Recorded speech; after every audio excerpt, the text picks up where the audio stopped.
Joining us now is OjyOkpe with stories trending around the world. Hello, Jinx. Good morning, Dr. Abati. How are you this morning? I'm good. Great. Good morning, Ayomide. Dr. Abati, did you see that video I sent you of those the family that were, introducing me with your accent? Did you see that? Really? It was beautiful. I sent it to him. Oh, nice. Yeah, Dr. Abati, you're doing very well. Well, all right. Mr. Macaroni's voice. Yes, you're doing well. We're missing Rufai today. Well, all right. Well, good morning to you, viewers. Let's begin what's trending by highlighting two Nigerian Amazons, Ngozi Okonjo-Iweala, who is the Director General of the World Trade Organization, and media mogul Mo Abudu. Both have made the Forbes list of the world's 100 most powerful women. Choosing a DGWTO should be on merit. If that person happens to be a woman, great. If she happens to be African, great. I hope it's a sign not only to women and girls in my country, but to women and girls worldwide, that the world is ready and women can do it.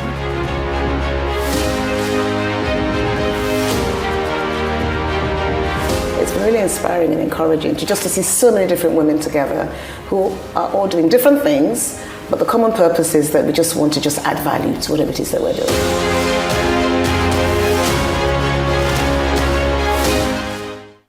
Well, the Forbes list was released on Tuesday, and it includes 100 women who have performed excellently well in various fields such as business, media, politics, entertainment, and technology.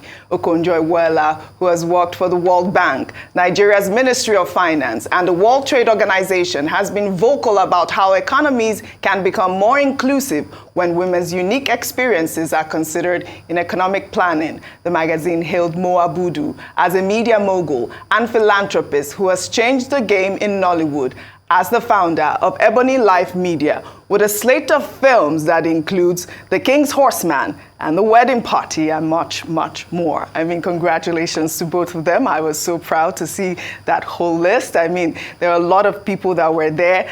In fact, Taylor Swift also made the list. She actually made history as one of the entertainers, the first entertainer actually to make that list of 100 most influential or powerful women in the world. Congratulations to both of them. I am so proud to be affiliated also with Mo Abudu, who is a filmmaker. Yeah. Ayo.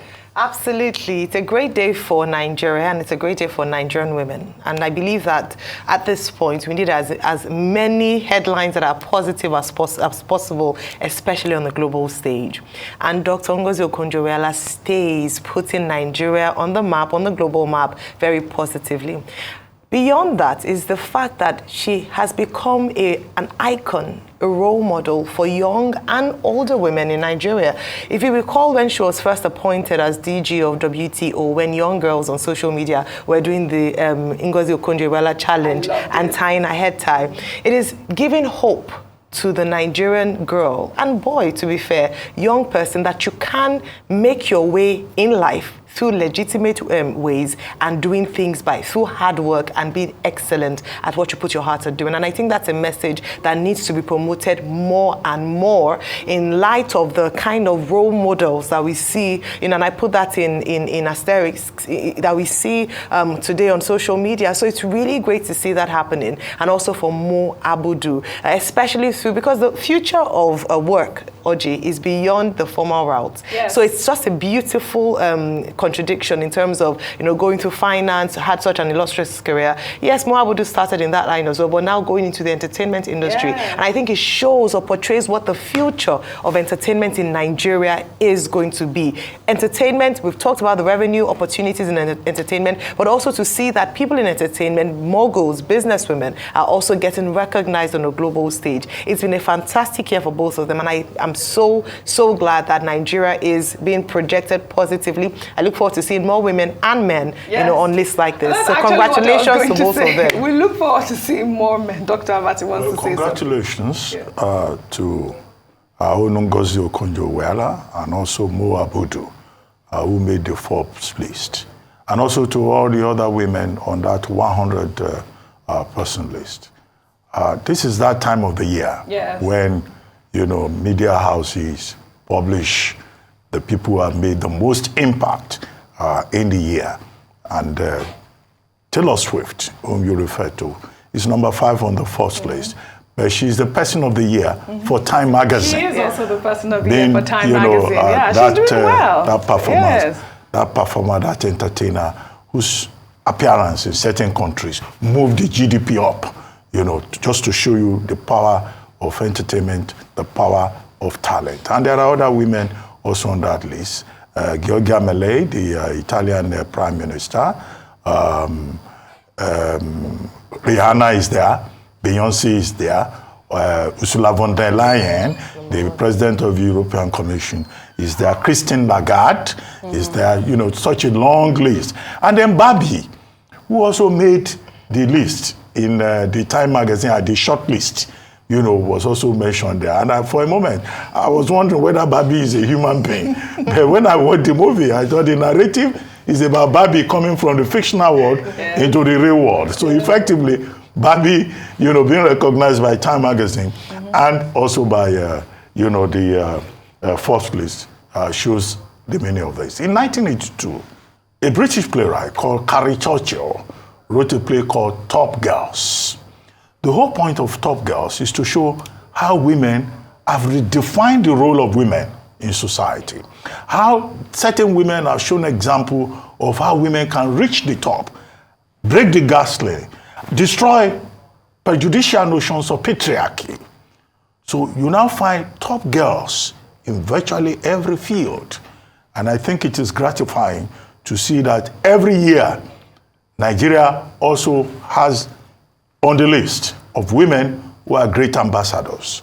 Okonjo-Iweala in finance, economics, international public servant, from World Bank to leading in Nigeria to the WTO, where she has become a very strong voice. Yes. And Mo Abudu, a self-made entrepreneur, who has shown very good example, either it is with television presentation or with the films that she has produced. At the moment, I think she's in partnership with Netflix. So she's even gone really international, and she has become a source of inspiration, a role model for other women. What Ngozi Okonjo-Iweala and Mo Abudu have shown is that every girl can do it.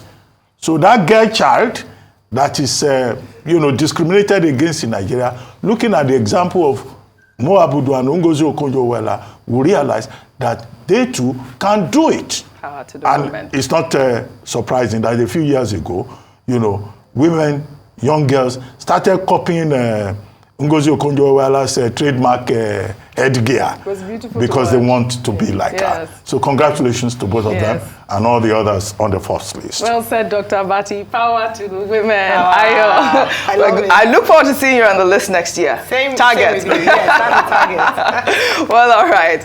Well, let's turn our attention now to the controversial 2024 appropriation bill. On Wednesday, social media was awash with reactions following reports alleging that 10 billion naira had been earmarked for the renovation of the residence of Femi Gbajabiamila, the chief of staff to the president. President Tinubu on November 29th presented the 2024 budget proposal of 27.5 trillion naira to the National Assembly for consideration. The proposed budget shows that the presidency, through the office of the chief of staff, is expected to spend 5 billion naira for the renovation of Dodan Barracks Presidential Lodge and another 5 billion naira for the renovation of the vice president's quarters in Lagos. Well, Gbajabiamila, in a post on X, clarified the position, stating that he lives in his private residence, contrary to claims that there is a provision for the renovation of his house in the budget. Well, let's take his tweet now. He wrote, "I have seen social media commentary regarding the 2024 appropriation bill, particularly the provisions under the office of the chief of staff to the president. Owing to erroneous nature of these reports, it has become necessary to clarify that there is no provision in the 2024 appropriation bill for the renovation of any residence for the chief of staff to the president. I live in my private residence. The sums mischievously quoted by online bloggers and fake news merchants are for renovating the presidential quarters in Dodan Barracks and the Vice President's Lodge in Lagos to overhaul the information management and communications facilities in the presidency to meet modern standards and to provide vehicles for the staff of the presidency. The sum proposed for these projects are clearly stated in the budget proposal and bear no resemblance to the deceptive online commentary. Well, Gbajabiamila went further to state that Tinubu's administration welcomes and encourages scrutiny of government expenditure, noting that the budget proposal is publicly available. Yes, it is publicly available. But in the meantime, the proposed 2024 budget revealed staggering allocations of 61.29 trillion for renovation and construction of buildings, while an additional 6.82 billion naira was earmarked for vehicle purchases. I mean, this budget has gone viral. We have seen it. I did send the budget to you. Let's just pull up some more breakdowns that got a lot of people talking. The first is 319.28 billion naira that was earmarked for all federal governments, MDAs, and presidency to be spent on publicity, welfare, medical, and miscellaneous. Then also another 61.29 billion, which I had just talked about, that was earmarked for renovation and construction of buildings. Then another 20.52 billion naira that will be spent on the presidential air fleet. This got a lot of people talking. Then another 7.5 billion naira, which was earmarked for foreign trips for the president and the vice president, 7.5 billion.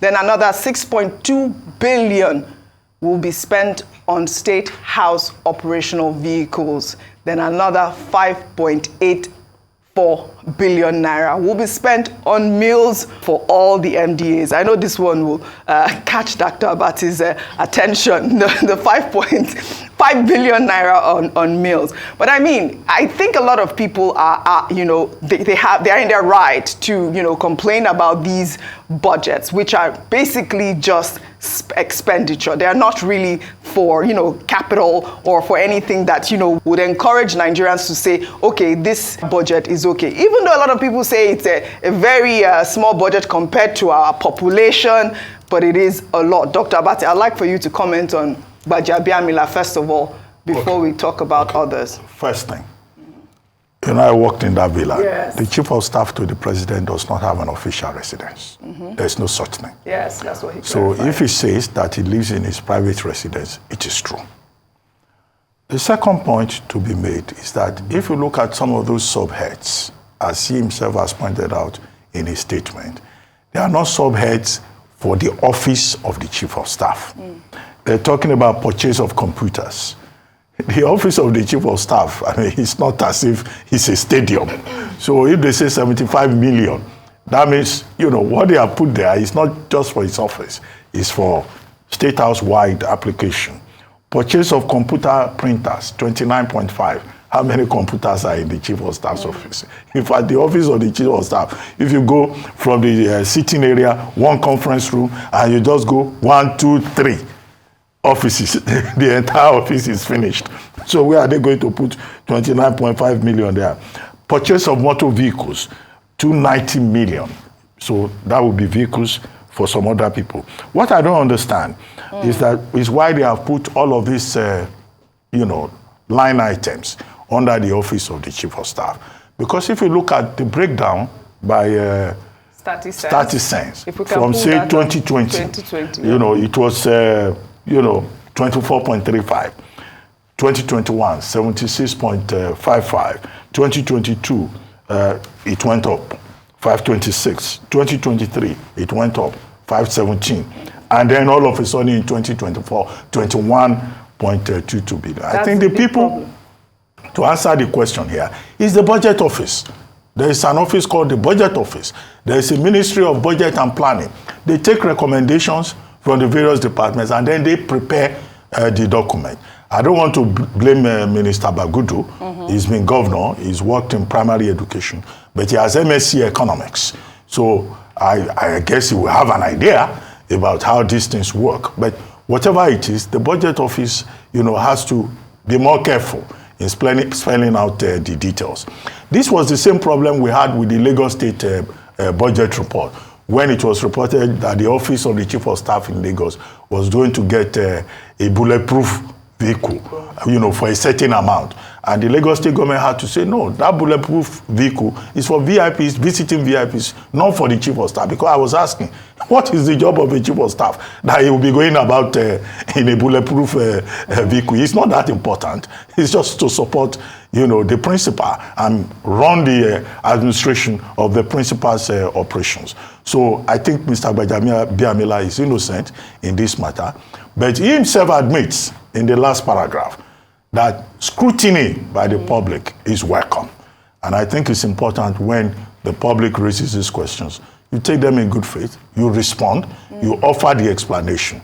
But on the whole, all of the things that have been pointed out about renovation, about this and that, about big figures, this is still a proposal.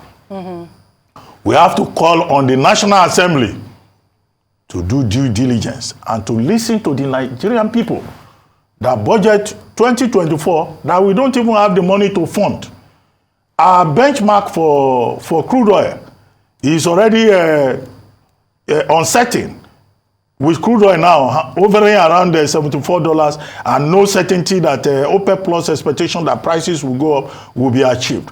So that National Assembly, in considering Appropriation Bill 2024, must cut as much fat as possible. Yes. We must learn from the example that we have seen, we keep pointing out, in Malawi, yes, in Zambia, maybe not in Namibia, when one president went to COP28 with 6 children. With 6 children and his family members. We want a lean government. Yes, absolutely. We want an efficient government because Nigerians struggling to survive. Exchange rate upside down. Right. If they hear that somebody is going to ride a bulletproof vehicle, they will say, well, that bulletproof vehicle may not be foolproof after all. Yes. I mean, only yesterday, we took the story of the presidential jet that was, up for sale. And I like that a lot. I mean, if that same budget, they're saying that 20.52 billion will be budgeted for, presidential air fleet. I hope that, like Dr. Abati have said, that they should look at it critically and try to, know where they would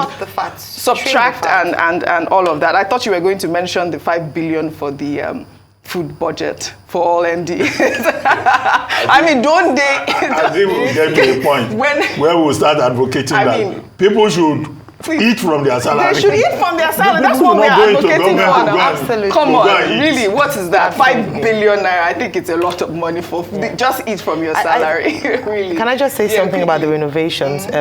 I think this government, you know how it's called the budget of renewed hope. Yes. It should be budget of renewed hope and renovations because there are lots of renovations underlined. Now, going to the fact that the chief of staff has said that they are renovating the Dodan Barracks Presidential Lodge of the President in Lagos and the Vice President's quarters in Lagos State. Why now? Why is it so important? They have their official residence in Abu. I know they come to Lagos quite often for functions. This is the president's hometown. However, there are other options, and we've talked about this in the past, whereby they wouldn't need to spend this amount of money to renovate a complex where they would hardly be staying in, where it's just a visit or when they come to Lagos State for a visit. In addition to that, why not channel that money into other infrastructure? Yes. The policemen's quarters, let's look at it. They don't even have the luxury, and that's where they live, because there was a recent story in the papers this morning about agitations for accommodation for barracks of the police. Can you not channel that fund to making the lives of our servicemen better? Hospital quarters, let's look at where the doctors are living. Can we not channel the 5 billion naira used to renovate a complex that already exists where they are not going to be staying permanently just when they visit Lagos State, and channel it to making the lives of our servicemen better by giving them better accommodation? These are the things that upset the sensitivities of Nigerians. The fact that on one hand, you're saying there's a necessity for you to spend money on this amount of things when the basic necessities of people who work for the good of Nigeria is not certain. Yes. Very unfortunate. Footnote though, the State House Marina, the State House at Dodan Barracks is in a very bad shape. It needs to be renovated. Oftentimes, the president of Nigeria will need to come to Lagos. The State House in Marina has been handed over to the Lagos State government.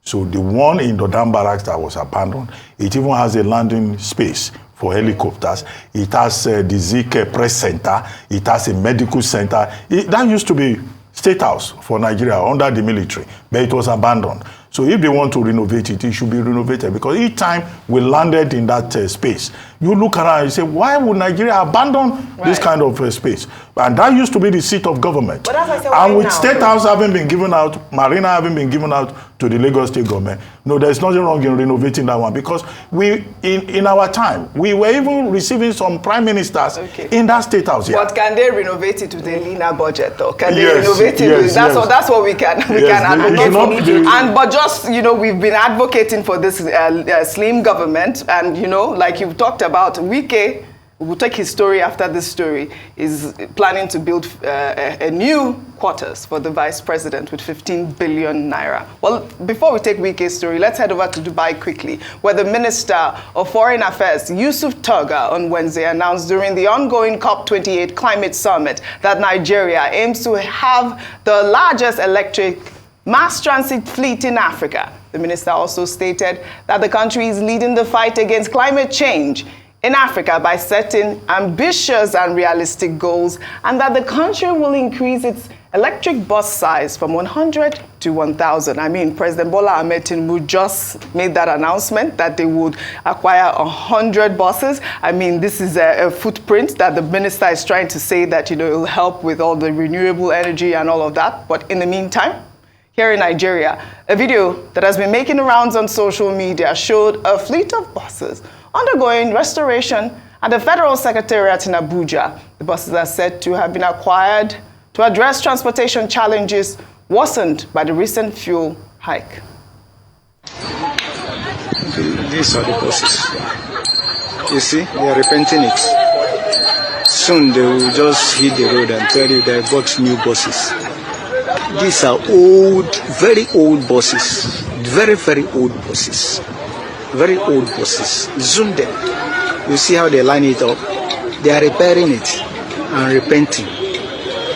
This is the buses they promised Nigerians that they will bring out. See them. See the buses. Tomorrow the budget of these buses will be in billions of naira, and nobody will talk. A civil society group, they are not doing anything. This is the country that we are talking about. You know, nothing is moving. Government deceiving cities. See this one. Zoom it. You see, just look at the engine of this one. Zoom and look at the engine of this one. Yes, look at the engine of this one. Just look at it. Zoom it. Look at the engine. Well, this video has been circulating for about a week now. I've just thought to bring it to the attention of the federal government. I hope these are not the buses that they intend to acquire. Well, like I said, we'll go to Abuja now, where civil society organizations under the aegis of the Network of Civil Societies for Economic Sustainability trooped out in their numbers on Wednesday and staged a protest at the National Assembly complex to demand the resignation of Nyesom Wike as FCT minister. The protesters alleged that Wike has been inconsiderate to the plight of FCT residents and that his actions have been detrimental to the progress and growth needed in the FCT and the nation at large. Let's listen in. Wike must go. Nigerians stand united that Wike must go. Wike must go. He is an unnecessary distraction in the FCT. But President Bola Tinubu must remove Wike as Minister of FCT. He's bringing unnecessary distraction to the government. We as responsible citizens, we cannot accept this kind of uncouth, indecorous person to continue to pilot the affairs of FCT. His actions are avoidably controversial and hurting, and his diction has been foul, combative, and condescending, as if he's a deliberate punishment sent to the people of the Federal Capital Territory by President Tinubu. We are asking President Ahmed Bola Tinubu to sack Wike. Enough is enough. The threat, the tension in FCT is uncalled for. Remove Wike, sack Wike now. That is what the coalition of civil society. We need a responsible governance in FCT, not a more. Sack Wike now is what we are here for. Thank you. Dr. Abati, over to you. A deliberate punishment to the FCT. I thought that was a hilarious video. Well, this was to be expected. Yes. You know, Minister Wike has been, you know, going after what he calls illegal structures. Demolition man, that's what they call him. He has been demolishing structures. And aggrieved people are bound to speak up. that at a time of hardship in the country, you can't go about demolishing houses. And they made one point in that video, that some of the CSOs that are cancelled, that the plots of land are then reassigned and given to cronies and some, some other interests who have access to government. So you cannot beat people and expect that they will not cry. But I would like to see what Nyesom Wike's response will be. Because, in Port Harcourt, under these circumstances, he will come out and say nobody can intimidate him. He will demolish more houses. But maybe one of the lessons that Minister Wike will learn in due course is that the Federal Capital Territory is not Port Harcourt. It's not. There are stakeholders who also have bigger stake in the place. But the thing about all of this is that people should just discharge their responsibilities with, a sense of humanity, because the people will call them out and hold them accountable. And it's not enough for Wike to come and say the people protesting against him were sponsored. Yeah. That's the usual narrative. Exactly. But they are Nigerians. Yes. And this is what they have said. Yes, absolutely. Well, I wish we had more time, Ayo. I'd like to thank you both for your great analysis, as always, on What's Trending. Well, that's all I have for you on What's Trending today. I'll see you all tomorrow.